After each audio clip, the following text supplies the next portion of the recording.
No one becomes a demon hunter by choice, and the Saja Boys are the perfect example of that.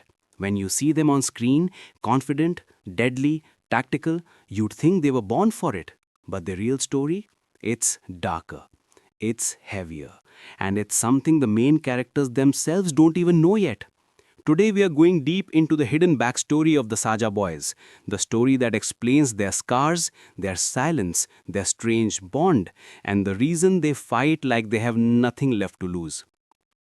Let's start at the beginning. Long before anyone called them the Saja Boys, they didn't come from a proud warrior clan. They weren't trained from birth. In fact, they used to be just regular boys living on the outskirts of the Neon District, far away from the bright lights and even further from the protection of the Hunter Guild.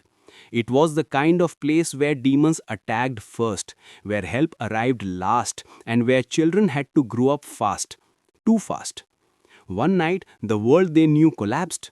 The demons' surge hit their district harder than anywhere else. Most people remember the big attacks, the explosions, the chaos, but the Saja boys remember something else. The silence right before it happened.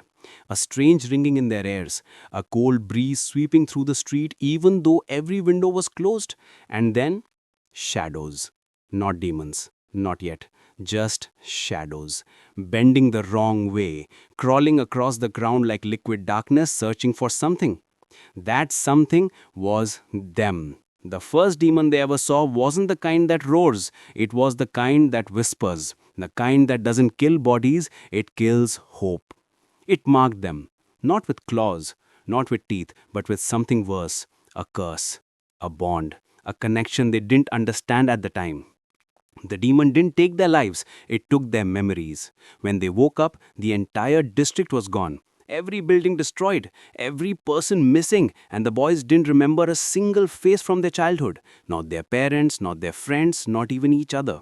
They only knew one thing: they survived together.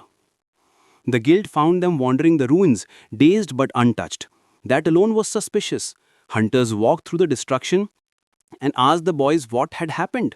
But the boys said nothing, not because they didn't want to talk, but because they literally didn't remember. The guild didn't trust them at first. How could they?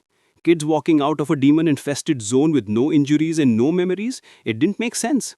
Some hunters wanted to isolate them, others wanted to test them. But one senior hunter looked into their eyes and saw something different. Not danger, but potential, a fire that hadn't died yet. So instead of locking them away, she trained them. But training didn't go the way everyone expected. Normal students struggled with aura control. The Saja boys didn't. Normal kids took months to learn combat instincts. The Saja boys had them instantly. Normal hunters feared demons. The Saja boys froze when they saw them, not out of fear, but something inside them recognized the darkness. Something echoed. Something remembered. That's when the guild discovered the truth. Deep inside each of the Saja boys was a fragment of the very demon that destroyed their district, a lingering shadow mark. Not enough to corrupt them, but enough to give them strange abilities. Enhanced senses, faster reflexes, the ability to detect demons even when no one else could. The guild classified them as Saja, a term used only in old forbidden texts, referring to humans who survived a demon encounter with the mark of death but the will to live.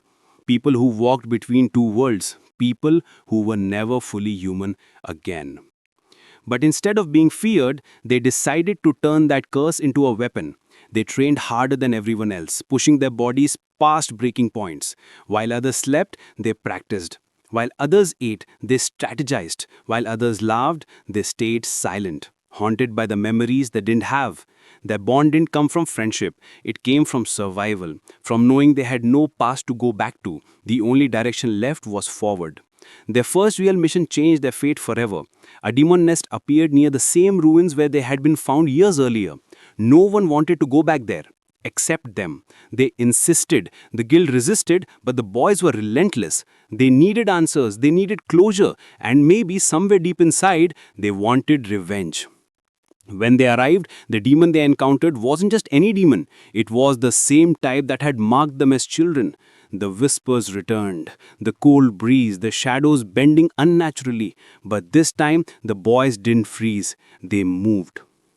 The fight was brutal, chaotic. The demon tried to get inside their minds again, pushing fragments of their lost memories into their heads. Quick flashes of a burning skyline, a hand reaching out, someone shouting their names. The boys fought through the pain, through the confusion, through the voices telling them they were destined to join the darkness.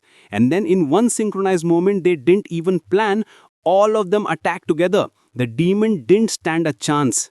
It was the first time anyone had ever seen a group attack executed with such perfect unity that it looked choreographed. That was the moment the guild stopped doubting them. That was the moment the world started whispering their nickname, the Saja Boys. The cursed boys who fought like the dead were guiding their hands. The boys with no past but an unstoppable future. The boys who turned trauma into strength. And from that day on, they became the shadow division of the hunters, the ones sent into the dark places, the ones who faced the demons no one else dared to challenge, the ones who fought not for glory, but for the families they couldn't remember. But the biggest secret is the one even they don't realize yet. In the ruins of their old district, where their memories were taken, there's still one shadow left behind, one final fragment of the demon that cursed them. And it's waiting, watching, growing stronger. Because the Saja Boys aren't just survivors of the past, they are the key to a future war they haven't even been told about. A war that will force them to confront the truth of who they were and what they are becoming. And when that day comes, the world will finally understand why the Saja Boys are feared by demons and why their story is only just beginning.